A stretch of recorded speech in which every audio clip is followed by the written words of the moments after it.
You're listening to the Naked Pravda. This is Meduza's first and only English language podcast, so please don't be shy about recommending us to your friends and leave a review on Apple Podcasts or wherever you're tuning in.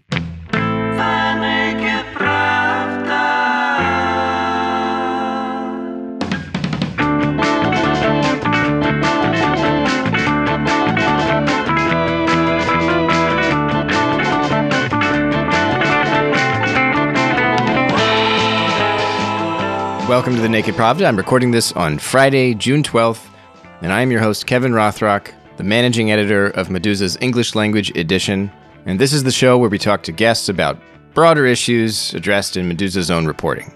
Today we're going to hear from multiple guests about Russian nationalism, about activism in Russia against police brutality, and about the American alt-right and its curious love affair with a deeply mythological Vladimir Putin.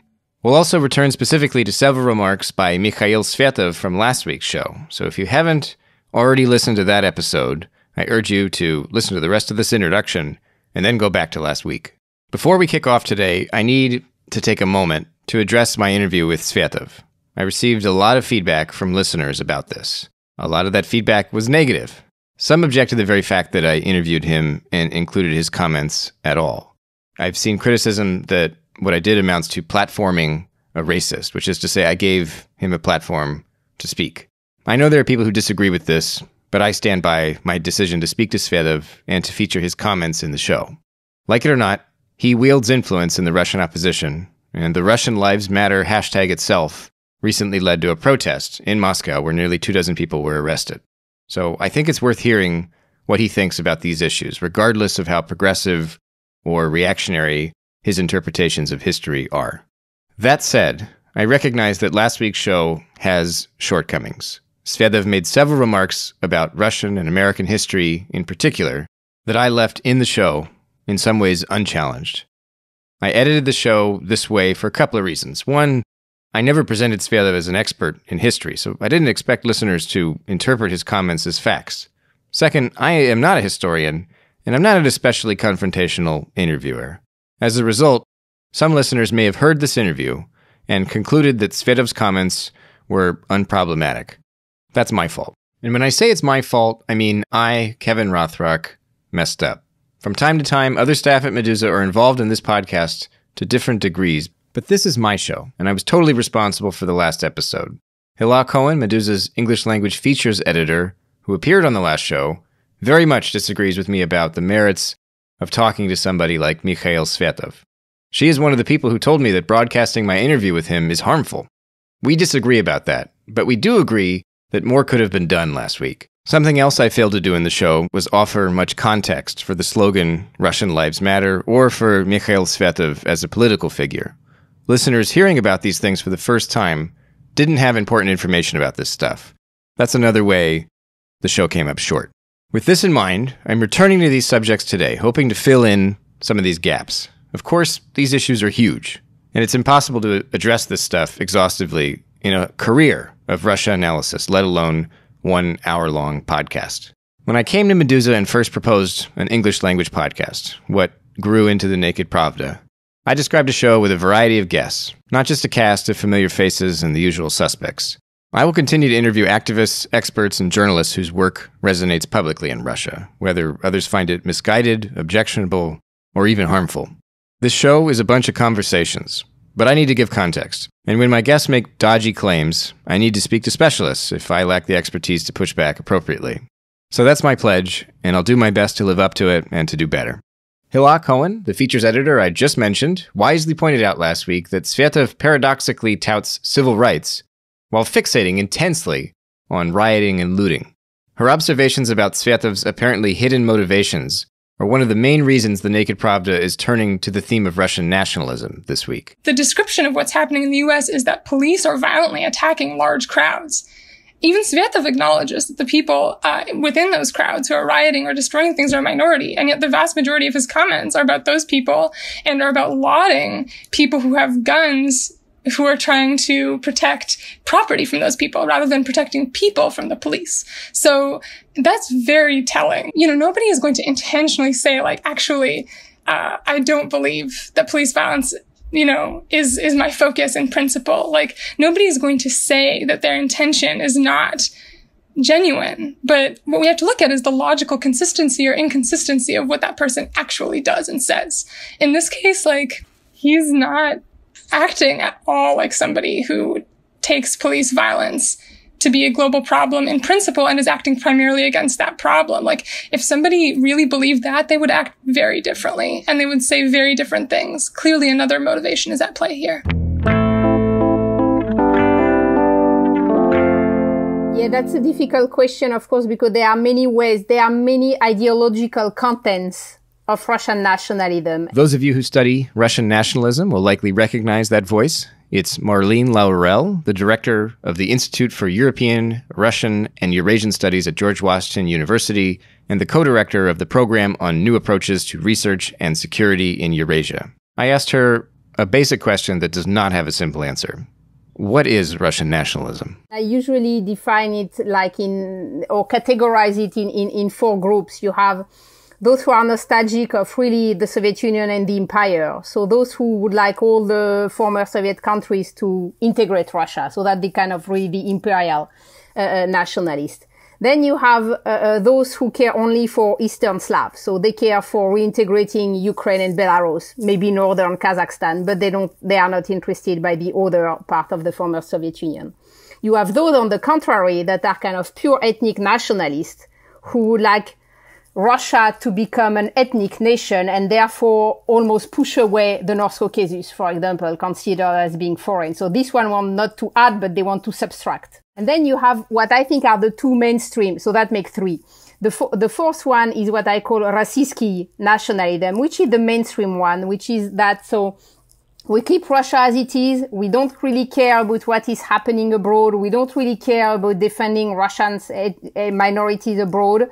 But we want ethnic Russian at home to be in a kind of privileged position, which means not being very favorable to North Caucasian, to say it the least, and being quite xenophobic toward labor migrant and introducing a visa regime with Central Asia and the South Caucasus. So that's the kind of Navalny nationalism, and that's the most widespread one. And then there is a fifth one, which I don't like calling nationalism, but many people do, which is the state production, right? The kind of state-centric nationalism. I don't like calling it nationalism because then we use nationalism to describe too many things. But if you want to add it, then you have this kind of state-centric nationalism, which is the only nationalism that the state is producing and supporting. It's not supporting the four others. The four others are developed by different groups outside the state structure.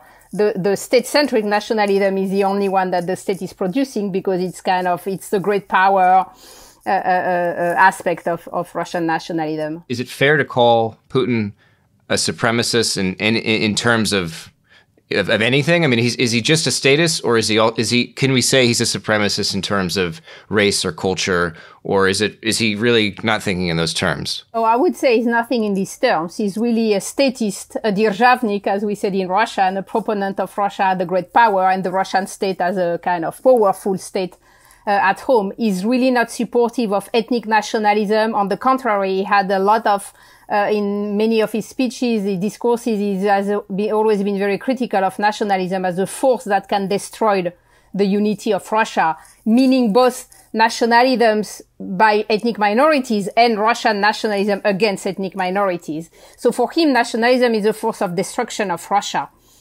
So on any case, he can be associated with anything that would be kind of promoting ethnic nationalism or any kind of race-related issues. And I think many people who tend after 2014 and during the Crimea crisis to interpret Putin's speech on Crimea, mentioning the defense of Russian abroad as being a kind of shift toward ethnic nationalism, I think that's a wrong interpretation. It's just one argument among the many that the Russian state can utilize what it needs to justify a strategic action. But if you follow what the Kremlin has been doing, they don't really care about Russian minority abroad, except when they need to exert geopolitical pressure on another state. So the real goal is the geopolitical pressure for strategic reasons. It's not the defense of of Russian minorities for the purpose of it. So for me, Putin is not a nationalist in that sense. He's really a statist. Is there any merit to nationalist claims that Russians are an oppressed ethnic group anywhere in the Russian Federation? Because this is, you mentioned, if I'm correct, this is sort of a grievance that we see in people like Navalny. And in fact, Mihaila Svetova, who's a self-described libertarian, as far as I know, he doesn't really self-identify as a nationalist per se, but he's now taken up this mantle of Russian Lives Matter. And while he claims that it has civic sort of meaning when he uses the phrase, if you follow him on Twitter and you follow people like him on Twitter, they often will complain about migrant workers essentially kind of benefiting from affirmative action or some kind of preference from the state. And they'll often recall Chechnya as an example where, ethnic Russians are supposedly discriminated against. Are there grounds for those claims, or it's the same as sort of white people in the United States saying that they're the victim of racism? Does it have the kind of same legitimacy, or what do you think? So what is interesting is that it was exactly the same claims during Soviet times, right? When you had all these groups of Russian nationalists who were complaining about the Soviet federal structure are in fact oppressing the Russian nation and kind of exhausting the Russian nation because it was giving to all the other republics. And now you have the same narrative, but for the size of Russia. And I think it has just no claim. I mean, ethnically, Russian are the majority.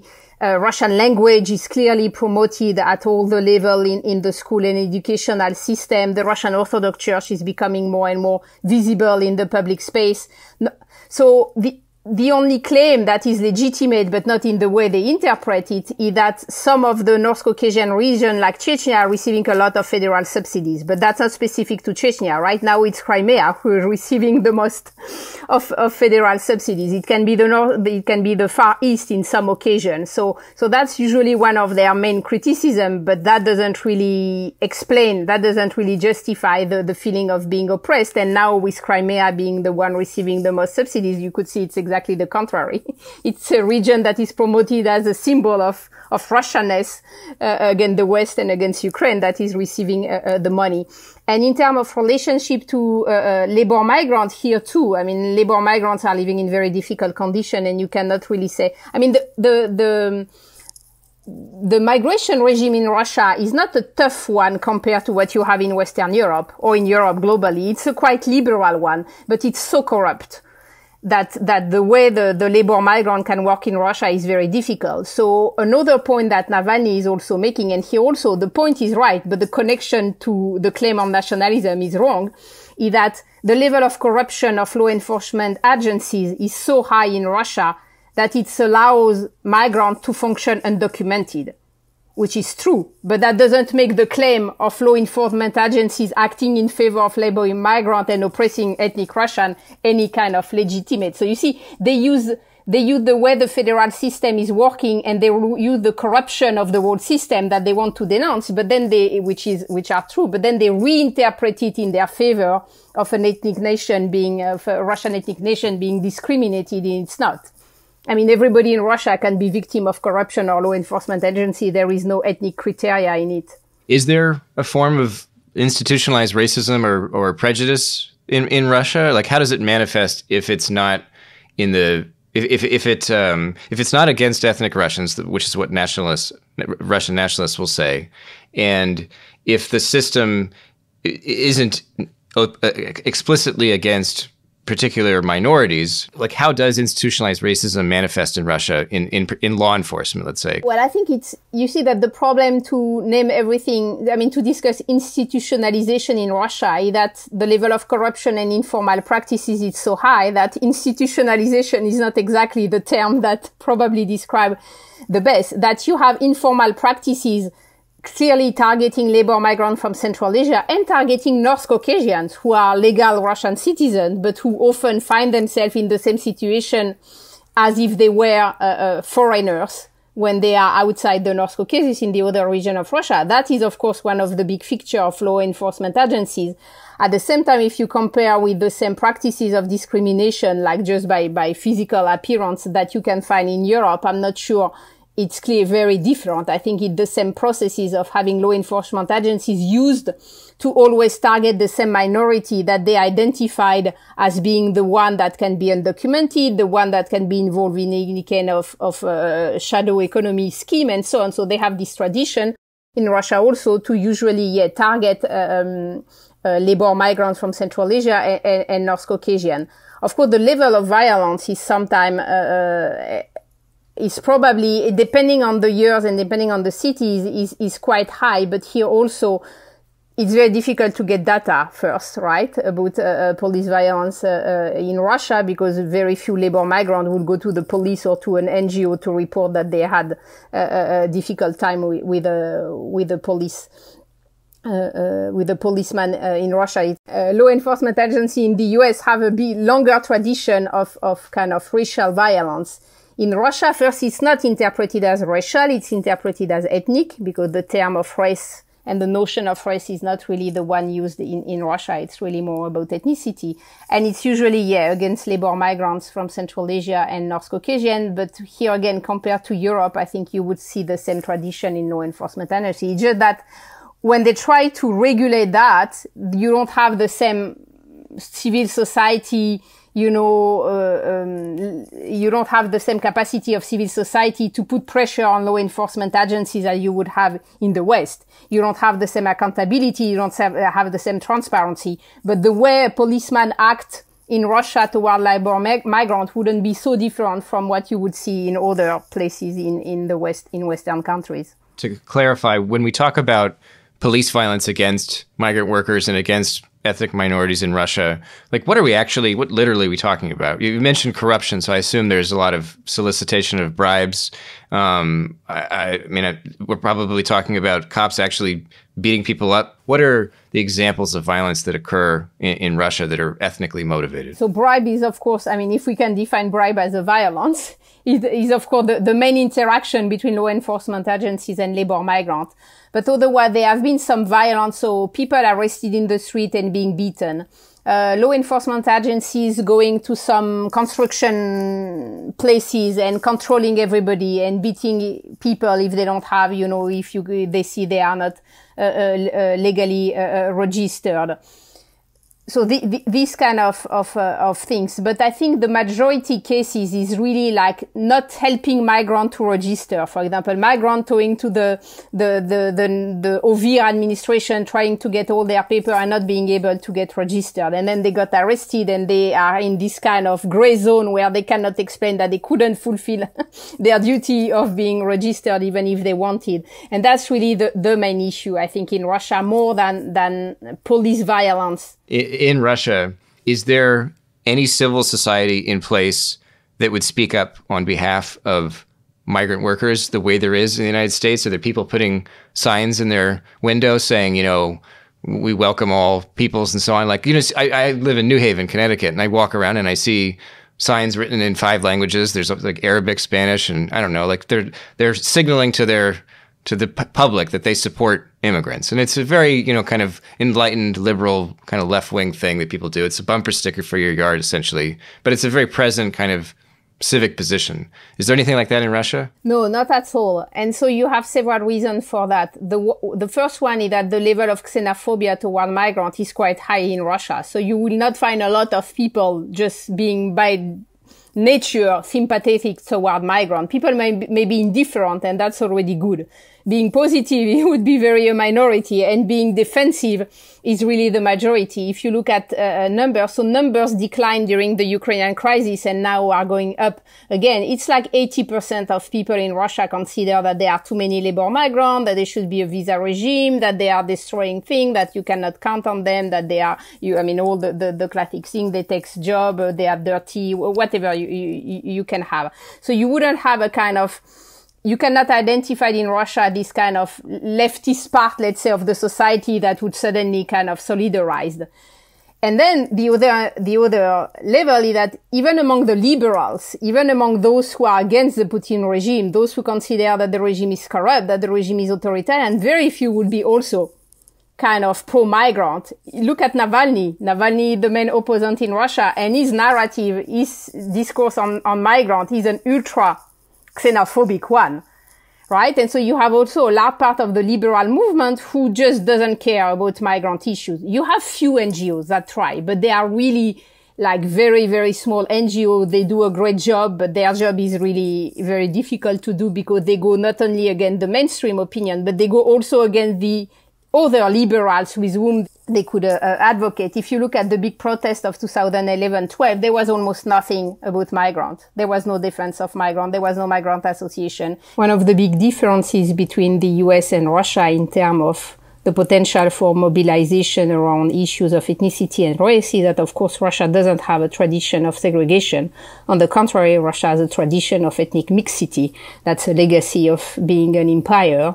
And very often Russians are quite happy and proud to mention the mixed ethnic roots of their family.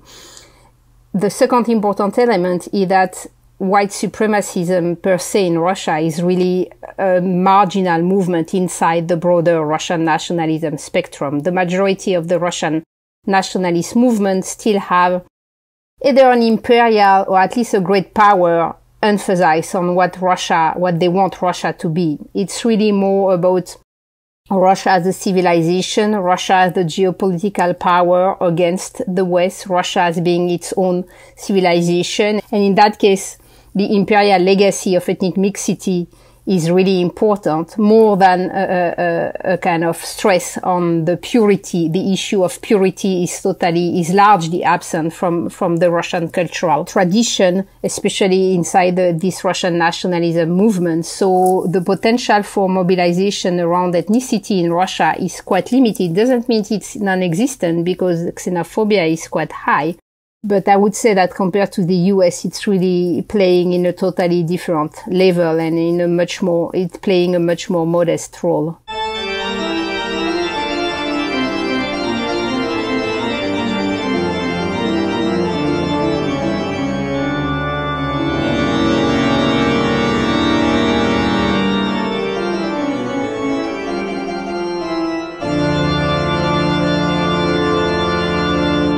The quickest way to describe what the alt-right is that it is the name for, and the descriptor for, the newest generation of, especially American, white nationalists and white supremacists. That's Casey Michel, a journalist who investigates corruption in Western dealings with former Soviet states. He's currently writing a book about kleptocracy, and he's an expert in the American alt-right, which in some respects could be described as a kind of ugly or uglier cousin to Russian nationalism.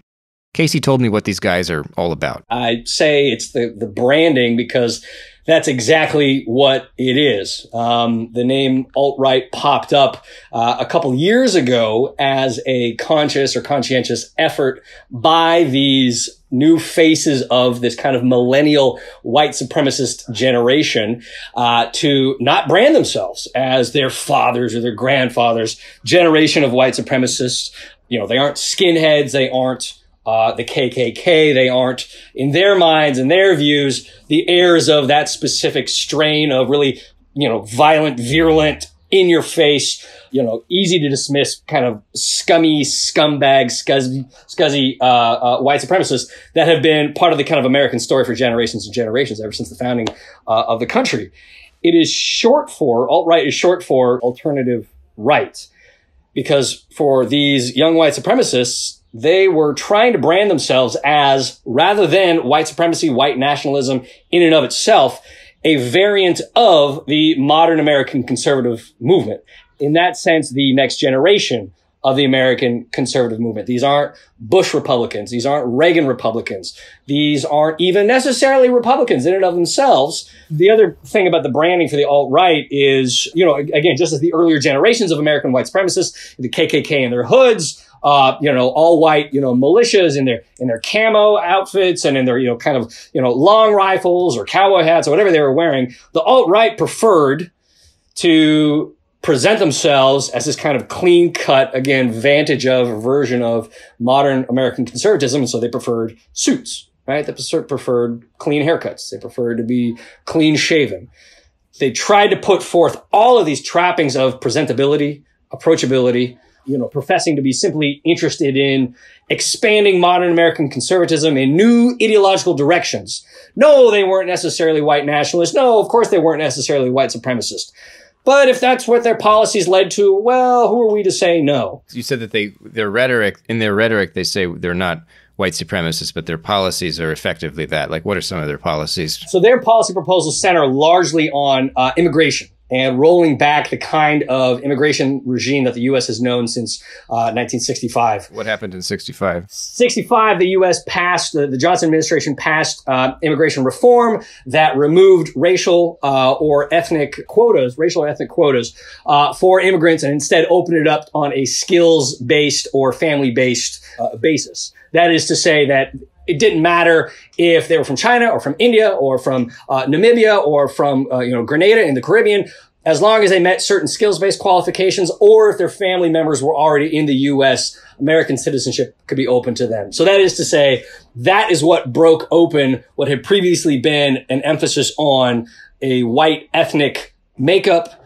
ethnocentrism in the U.S. It was that 65 reform that led the U.S. down a completely different and far more multi-ethnic, multiracial path that we've seen over the last, now, whatever it's been, 5.5 decades. Where do libertarians fit into this anywhere? Because, Michaila Svetova, this guy that appeared on the Naked Pravda last week, he's a self-identified libertarian. But, I mean, I'm not a libertarian scholar, or a scholar of any kind for that matter, but my reading of a lot of his comments about, I don't know, racial identity, they don't necessarily strike me as purely libertarian. Maybe I'm wrong on this, but I don't know. In your reading of when you're following the alt-right, are American libertarians involved at all in that, or are they a very different breed? I don't want to say that all libertarians find themselves naturally gravitating toward the alt-right.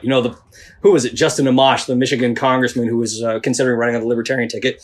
By no means alt-right whatsoever, never professed any of those views, through and through an economic libertarian. But there definitely was, and I'm sure still is, but certainly was in 2014, 2015, 2016, a very clear pipeline from parts of the American libertarian movement, especially on the younger side, into and toward the alt-right. And we see that especially with people who supported, again, the kind of under 30, under 35 crowd in the U.S., people who had previously supported individuals like Ron Paul out of Texas, the former Texas congressman, who's always been a cantankerous guy with, at the best, questionable, at the worst, incredibly noxious ideas pertaining to things like race, and the usage of or growth of, the welfare state and welfare-based programs in the U.S. That's where the overlap between the libertarian and the alt-right strains really overlap, is as it pertains to American Social Security and federally funded programs, things like Medicaid, things like even paying for school meals for, in their eyes, predominantly non-white American populations. The overlap between the alt-right and on the younger end, the alt-right and libertarians, is within that kind of economic space. It seems kind of ironic that so much of the libertarian thought process seems to be, don't put me in any group. I'm not in a group. I'm an individual. I'm independent of the system. And it's like, okay, I sympathize with that. I don't like people telling me what to do. But then there's an undercurrent of, but we're with the whites here. The whites are doing their thing, and we're mobilizing here against the oppression. So it's like, wait, back up. Wait, I thought you were an individual a minute ago. This applies to any number of political movements or political communities or political parties. A form of very clear cognitive dissonance that numerous prominent libertarian voices, to say nothing of their followers, have exhibited over the last few years, or at least in this kind of post-2014 world, that allowed and encouraged a lot of formerly libertarians into this kind of alt-right pipeline that really flourished in this 2014, 15, 16 world. In terms of entanglements with Russia, between the United States and Russia, should Americans be more concerned about Russian right-wing influence, or should Russians be more concerned about American right-wing influence? Unfortunately, those individuals in Russia, from my vantage, should be more concerned about the American far-right movement, not only because it has far more kind of international networking in terms of the kind of interplay between voices in different countries that American far-right organizations, especially things like Christian fundamentalist groups, have been able to kind of bankroll, have been able to set up, and been able to organize. But because we've already seen examples of American far-right voices, especially in those Christian fundamentalist groups, go over to Russia and be the ones to author and to push the kind of anti-LGBT legislation, anti-abortion legislation, pro-traditional family, quote unquote, legislation that we've seen take root under Putin's, the 2012 to 2018 presidential term. That kind of conservative pivot was very much propelled with the help of a number of prominent far-right American voices. And I can't think of anything, but I can't think of any comparable major legislative push that folks in the Kremlin have enacted in the U.S., let alone one as kind of heinous as we saw these American voices pushing in, circa 2010, 2011, 2012 Russia.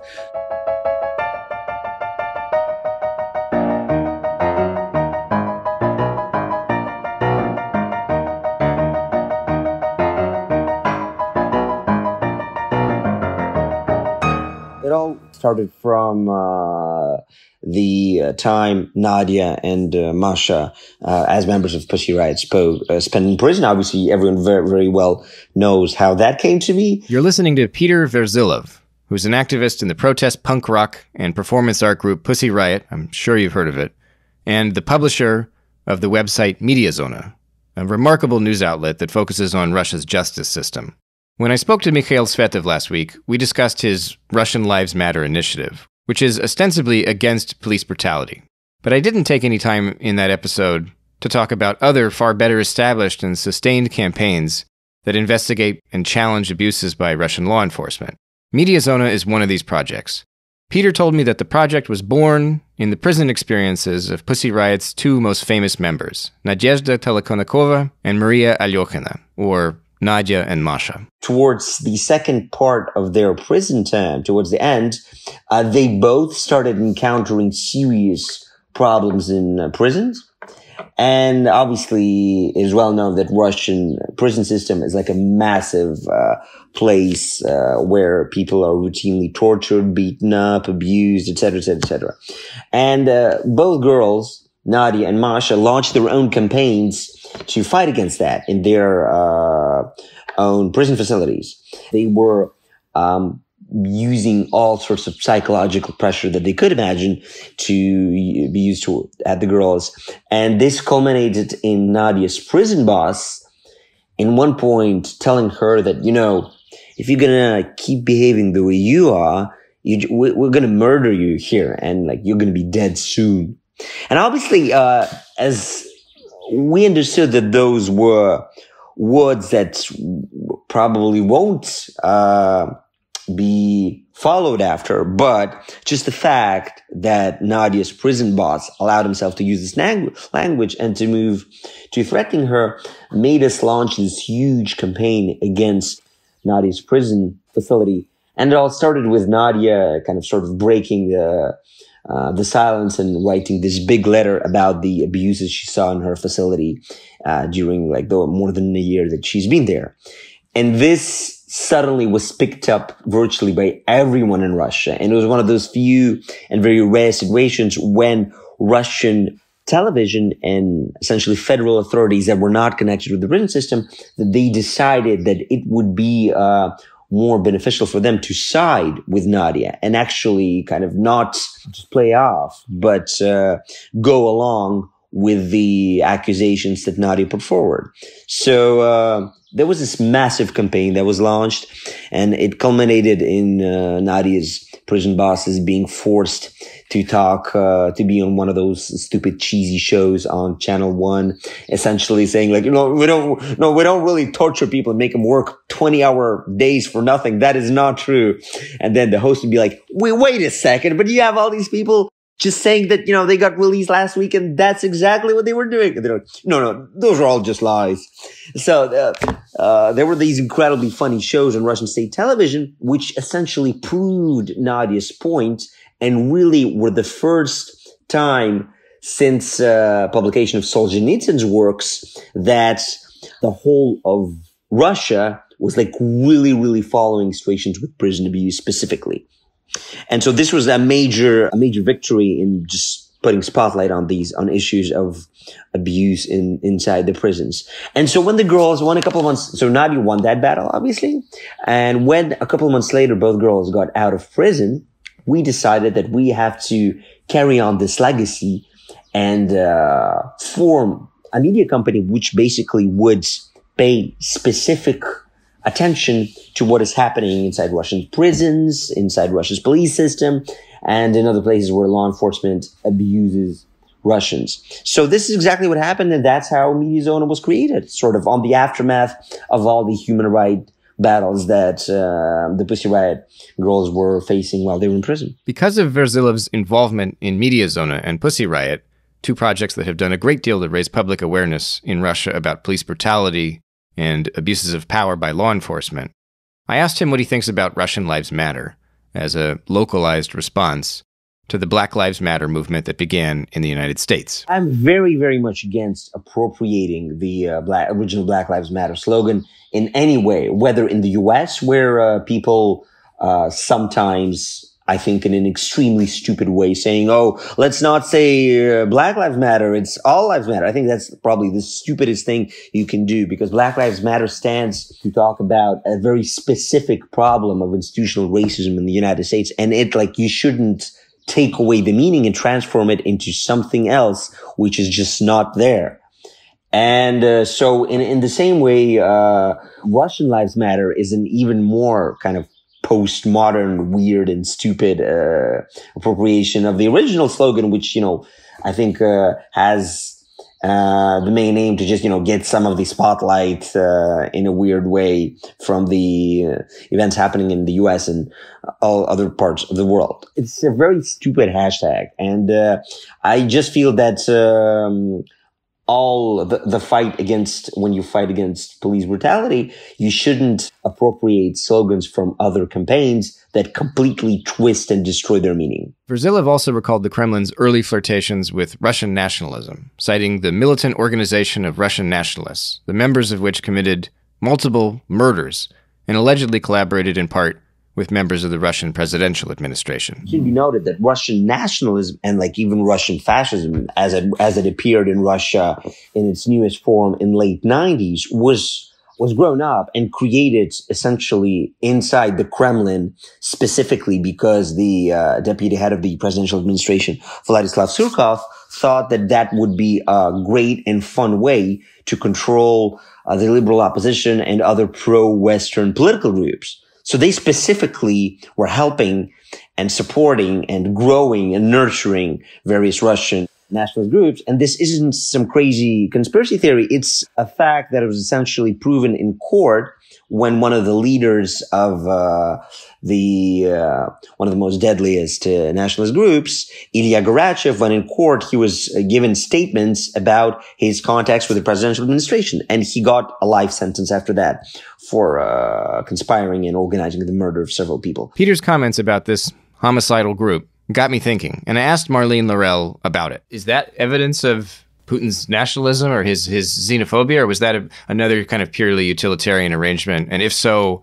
what was the point? Why would they ever want to work with skinheads? I think it's a pure utilitarian mechanism, and the Kremlin has been using and trying to co-opt every grassroots movement it can, whatever the ideological content of this movement is. They can try to co-opt liberal, they can try to co-opt Russian nationality, they can try to co-opt whoever, because that's the way the regime functions, by slowly trying to co-opt groups so it kind of stay in tune with the society's evolution. And of course, toward Russian nationalism, it's a big issue for the Kremlin because they always have this feeling that there is a competition for legitimacy around nationalism. And so have always been kind of worried by the way nationalists could be played, right? Liberals clearly are considered as opponent. Nationalists can be both partner of the state or opponent also. So that's why they are the one that the government, the Kremlin has been trying to play with. I think it was specific moment in time, and very often either it's some section of the presidential administration or it's the regional or the municipal level. So it's very different depending on the cities and the region. There were some partnership, for example, with some other far-right groups and some local law enforcement agency. The Cossacks, of course, constitute a specific groups because they have an official status as a kind of paramilitary, kind of militia group that can work in some cities really jointly with the police, especially in southern Russia, in cities like Krasnodar. And very often in that case, Kodaks can be used to kind of go and beat, not so much migrant only now, but all the kind of cultural opponent, LGBT, feminist, whoever. So it's an instrumental use. Of course, very often experts were like, well, it's a dangerous Pandora box mechanism, but so far the Pandora box has been reclosed each time. So when the Kremlin needed to open the Pandora box of Russian nationalism, they did open it, but then they were able to close it each time. And the Russian nationalists so far now are really they are marginalized, they are not popular, they are repressed. So the way the state controls these groups works so far pretty well.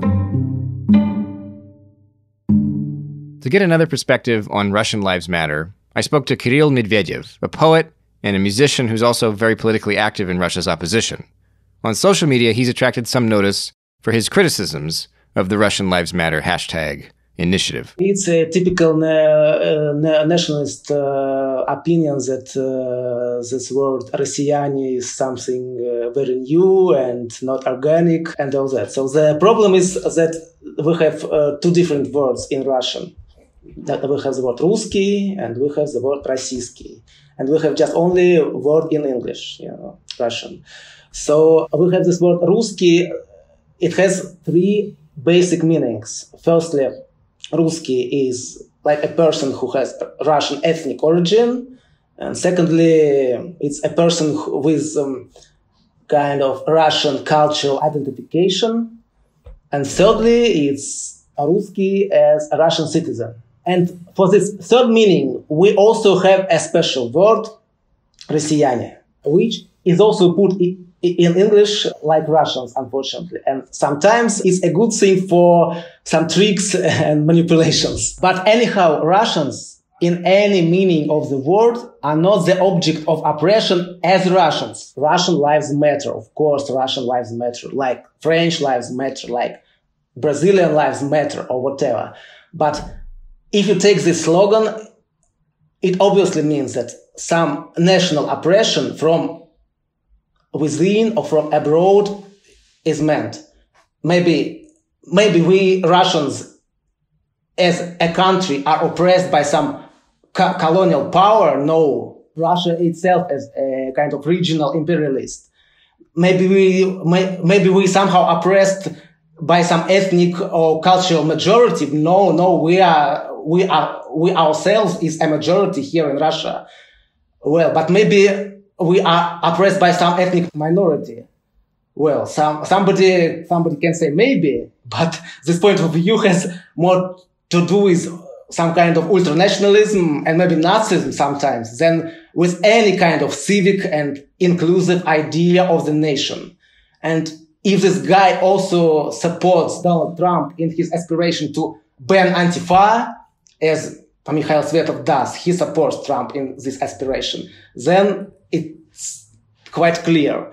So what we have here actually is a variation of good old agenda of Russian nationalists who are always trying to mark ethnic Russians as victims of some kind of oppressions, whether it's oppression by Jews or by Soviet state or by liberal intelligentsia or by some ethnic minorities or by migrant workers or by Chechnya or by cultural Marxists or whatever.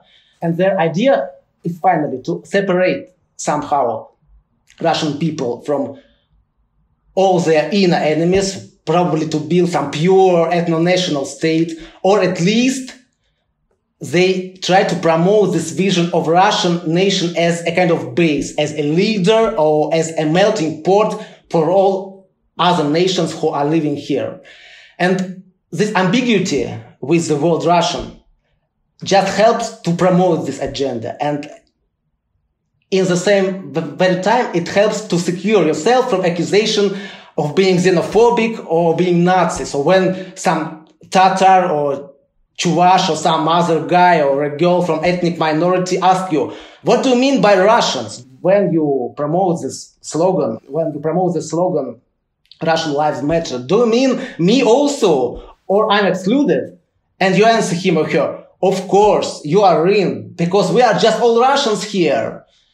And at the same time, you give a wing to Russian nationalists for whom lives of minorities matters much less.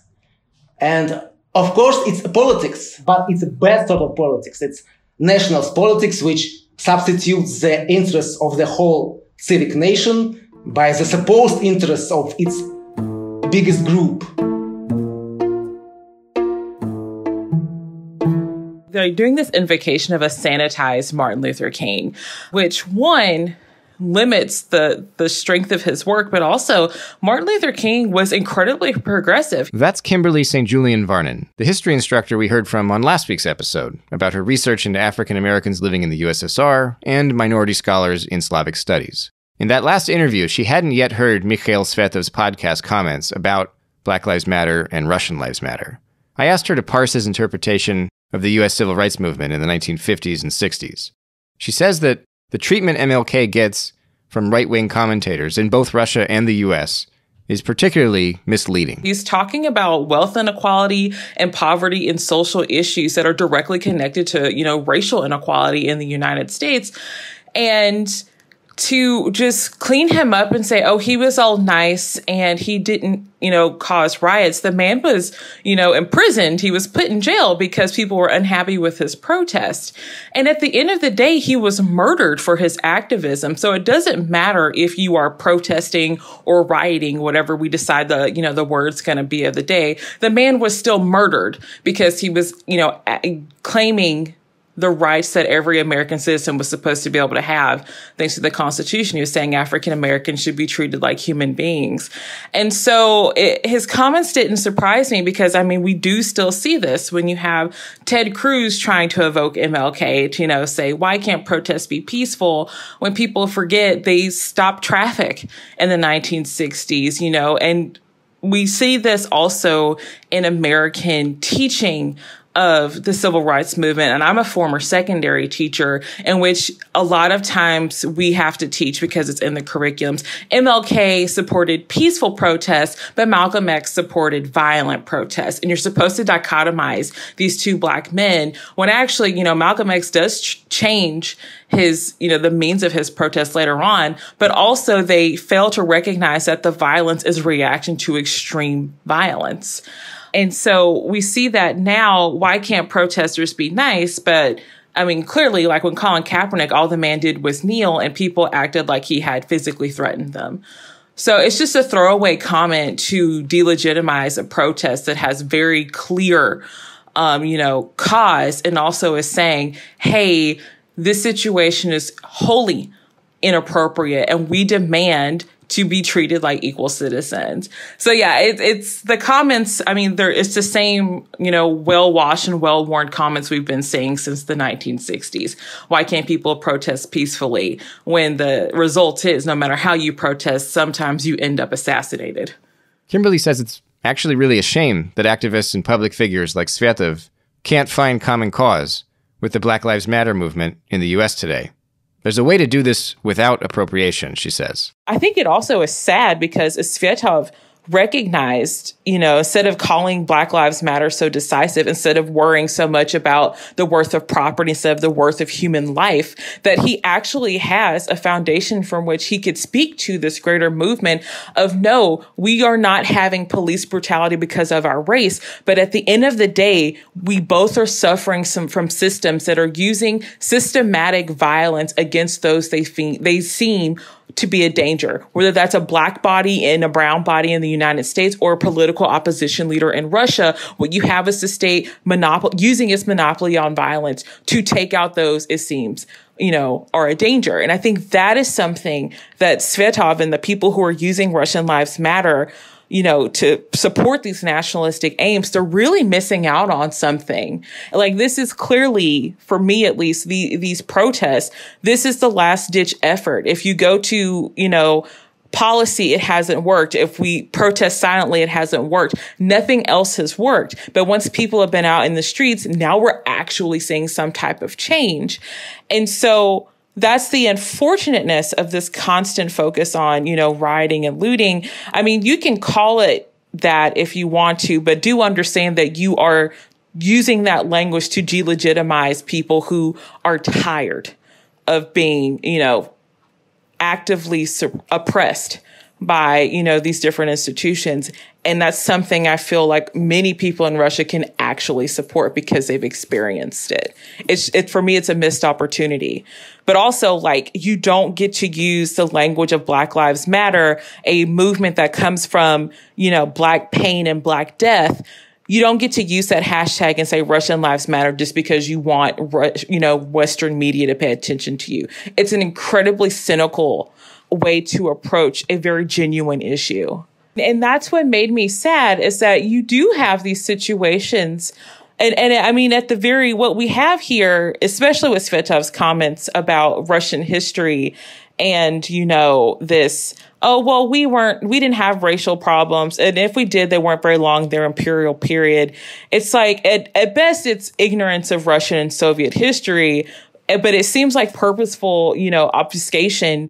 If you erase the experience of these people of color in the region, that means you can deny them their right to be in that place, right? And I think that's something that's really important. And when you deny Russia's colonial history and its oppression of other nationalities, Kazakhs and Uzbeks and Tajiks and the Ukrainians, and, when you deny that, it's really easy to say, well, I don't understand why people are so upset. I mean, put, the shoe on the other foot. One can ask Svetov, well, why are you protesting? Why are you angry? Why are you in the streets against the Russian government? Right? It's because you feel like something fundamentally wrong has happened to you. And the only way of seeking a remedy for that is being out in the street and making it public. Right. So I think if he would set aside those nationalistic ideas and stop hiding behind, these white supremacist slogans, he would understand and see that there is an opportunity there that he should take advantage of.